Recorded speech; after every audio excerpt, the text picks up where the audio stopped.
पुन्हा एकदा या महानगरपालिकेवर महायुतीचा भगवा फडकवण्याकरता आपण सगळे एकत्रित आलोत। आज स्वामी विवेकानंदांची देखील जयंती आहे। स्वामी विवेकानंदांनी हिंदू संस्कृती, भगवा झेंडा याला संपूर्ण विश्वापर्यंत नेलं आणि खऱ्या अर्थानं दिग्विजय मिळवला। अशा प्रकारचे स्वामी विवेकानंद यांनाही नमन करतो। कधी कधी मी विचार करतो, इतक्या सभा घेण्याची खरंच गरज आपल्याला आहे का? पण माझ्याकरता तो संवाद असतो। पण काही गोष्टी या सभांपेक्षा अधिक एका वेगळ्याच संवादामध्ये आपल्याला समजू शकतात। आणि म्हणून मी कोणाकडनं तरी शब्द उधार घेतो आणि म्हणतो, जरा लाव रे तो व्हिडिओ, लाव बरं जरा। उद्धव वगैरे जे आहेत ना, यांच्या या नीच राजकारणाचाच मला कंटाळा आला होता आणि म्हणून मी बाहेर पडलो। आणि मग जर का उद्धवला कंटाळून तू शिवसेना सोडली असशील तर उद्धवच्या फोनची वाट का बघतोस? आणि ज्यांनी बाळासाहेब असताना त्यांच्या पाठीत खंजीर खुपसला, बाळासाहेबांचं ज्यांनी ऐकलं नाही तो माझं ऐकेल असं तुम्हाला वाटतं? तिथून बाहेर पडताना माझ्या बरोबर मी गाडी चालवतोय, माझ्या बरोबर उद्धव बाजूला बसलाय। तिथून हॉस्पिटल मधनं मातोश्रीला मी घेऊन आलो। हॉस्पिटल मधनं मातोश्रीला येईपर्यंत तेव्हा नाही रे वाटलं की बाळासाहेबांच्या पाठीत खंजीर खुपसणाऱ्याच्या बाजूला मी बसलोय म्हणून? त्या मुलाखतीमध्ये मी असं म्हटलं होतं, सेनेबरोबर परत मनसेने युती करावी किंवा मी तुम्हाला सांगू का, तो माणूस बोलतो वेगळं आणि करतो वेगळं। हा माणूस विश्वास ठेवणार का नाहीये मला माहिती आहे। तो अख्ख्या देशाला आणि महाराष्ट्राला माहित नाही, इतकं जवळून मला माहिती आहे। त्या निंदकाचे घर असावे शेजारी। माझ्याकडे खूप व्हिडिओज आहेत। व्हिडिओ मराठीच्या मुद्द्यावरती असेल किंवा हिंदुत्वाच्या मुद्द्यावरती असेल, त्या उद्धव ठाकरेंच्या अंगावरती एक तरी केस आहे का? फक्त पैशासाठी, स्वार्थासाठी सगळ्या गोष्टी, कधी हा कधी तो कधी तो, पण बस मला सत्तेत बसवा। माझ्याकडे खूप व्हिडिओज आहेत। मग तुम्हाला हवा होता म्हणून माननीय बाळासाहेबांच्या नावावरती मुंबईचा महापौर बंगला जो ढापला तो लोकांना विचारून ढापला। माझ्याकडे खूप व्हिडिओज आहेत। खोके खोके ओरडत आहेत त्यांच्याकडे कंटेनर्स आहेत। कोविड पण नाही सोडला त्यांनी। प्रत्येक वेळेला यायचं, बाळासाहेबांचं नाव पुढे करायचं, मग आम्ही लगेच बाबडेपणाने इमोशनल। एकदा तुम्ही स्वतःच्या डोळ्यांनी आणि कानाने ऐका आणि डोळ्यांनी बघा। हो ती नाही का ज्याला स्वतःला बाळासाहेब झाल्यासारखं वाटतं, मग कधी मराठीच्या नादाला लागतात, कधी हिंदुत्वाच्या नादाला लागतात। शेवटी त्या संजय दत्तला कळतं की साला आपण काही भेजे में केमिकल लोचा होईल आहे। अरे तू कोण आहे? तू कोण? वल्लभभाई पटेल काय महात्मा गांधी? तू कोण आहे की मी बोलतोय ना? अरे मी बोलतोय ना, काय लॉजिक आहे? बघा परिस्थिती काय होती। वो नेता नाम ले लो, वो क्या नेता है क्या? अरे वो तो सब मिली जुली सुपारीबाज है सभी।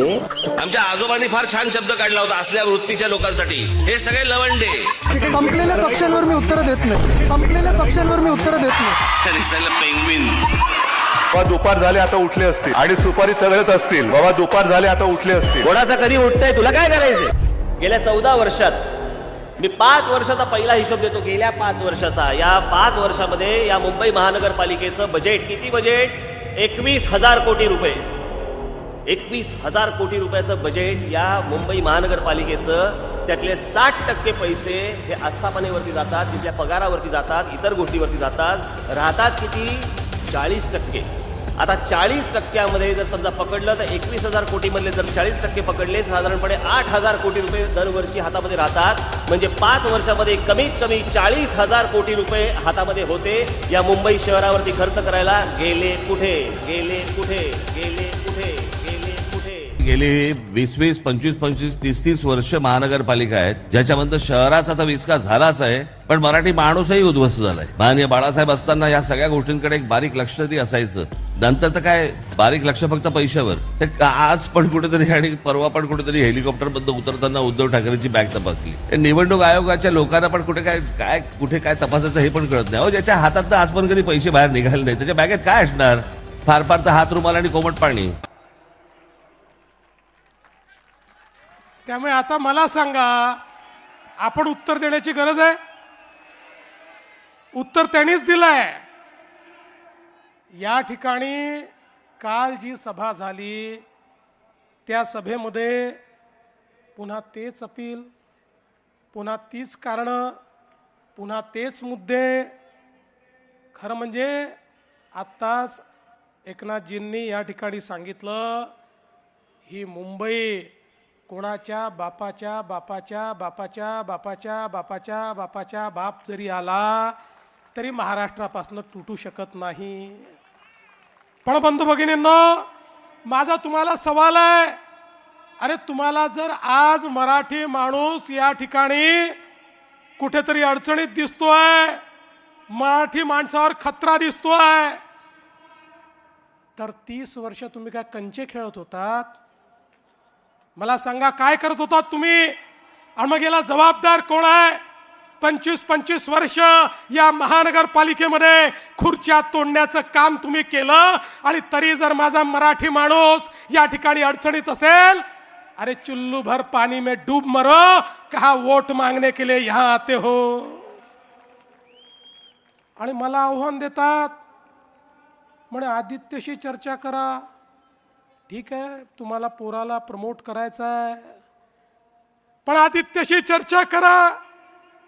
अरे बाबा, आदित्यशी जर चर्चा करायची असेल तर आमची बाजूची उमेदवार शीतल गंभीर ती देखील याच्याकरता पुरेशी आहे.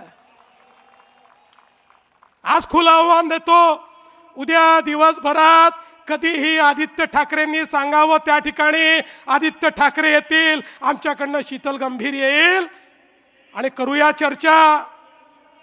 आणि मग काय सांगायचं? मुंबईकरांकरता शेवटची निवडणूक, मराठी माणसाकरता शेवटची निवडणूक. बंधू भगिनींनो, ही मुंबईकरांकरता शेवटची निवडणूक नाही, ही मराठी माणसाच्या अस्तित्वाची निवडणूक नाही. अरे हा मराठी माणूस तो आहे ज्यानं अटके पार झेंडे लावले. छत्रपती शिवाजी महाराजांनी आम्हाला असं सळसळत रक्त दिलाय. आम्ही अन्याय सहन करणारे हे मराठी लोक नाही आहोत. अरे आम्ही तर त्या ठिकाणी पानिपतच्या लढाईमध्ये लढण्याकरता गेलो होतो. ते संकट महाराष्ट्रावर नव्हतं. अहमद शाह अब्दालीने त्या ठिकाणी